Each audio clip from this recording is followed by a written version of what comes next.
Karveer police ठाण्याच्या गुन्हे शोध पथकानं रेकॉर्डवरील सराईत गुन्हेगाराला अटक करून सुमारे 5,50,953 रुपयांचे सोन्याचे दागिने हस्तगत करत घरफोडीचा गुन्हा उघडकीस आणला आहे. आरोपीनं आपल्या मैत्रिणीच्या मदतीनं चोरी केल्याची कबुली दिली असून त्याच्याविरुद्ध यापूर्वी मोटरसायकल चोरीचे 4 गुन्हे आहेत. कोल्हापूर जिल्ह्यात वाढत्या चोरीच्या घटनांच्या पार्श्वभूमीवर पोलीस अधीक्षक निलोत्पल यांनी सर्व पोलीस ठाण्यांना चोरीचे गुन्हे उघडकीस आणण्याच्या सूचना दिल्या होत्या.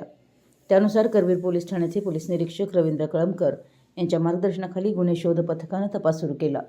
करवीर पोलीस ठाण्यात दाखल गुन्हा क्रमांक 374/2026च्या तपासादरम्यान आरोपी अवधूत लहू धुरे वय 23 राहणार फै पोस्ट शेणगाव तालुका भुदरगड हा नवीन वाशी नाका येथील महापालिकेच्या पंपिंग हाऊस जवळ येणार असल्याची गोपनीय माहिती पोलिसांना मिळाली. त्यानुसार सापळा रचून त्याला ताब्यात घेण्यात आलं.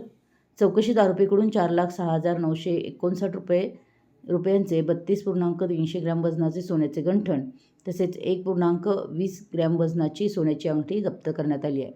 न्यायालयानं आरोपीला पोलीस कोठडी सुनावली. पुढील तपासात आरोपीनं 1,43,994 रुपयांचा 10.30 ग्रॅम वजनाचा सोन्याचा नेकलेस बँक ऑफ महाराष्ट्र गारगोटे शाखेत तारण ठेवून त्यावर कर्ज घेतल्याची माहिती दिली आहे.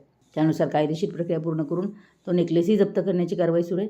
तपासात आरोपी अवधूत धुरे व त्याची मैत्रीण तेजस्विनी विक्रम बुरबुसे वय 24 यांनी नागदेवाडी येथील शेजारी राहणाऱ्या फिर्यादी शीतल रामचंद्र गावडे यांच्या घरातील सोन्याचे दागिने चोरल्याची कबुली दिली आहे. या प्रकरणाचा पुढील तपास हेड कॉन्स्टेबल रणजित पाटील करत असून ही कारवाई पोलीस अधीक्षक निलोत्पल, अपर पोलीस अधीक्षक अण्णासाहेब जाधव, उपविभागीय पोलीस अधिकारी अप्पासाहेब पवार यांच्या मार्गदर्शनाखाली पोलीस निरीक्षक रवींद्र कळमकर व गुन्हे शोध पथकानं केली. या कामगिरीबद्दल नागरिकांमधून समाधान व्यक्त होत आहे. मराठी एस न्यूजसाठी कागलहून प्रशांत दळवी.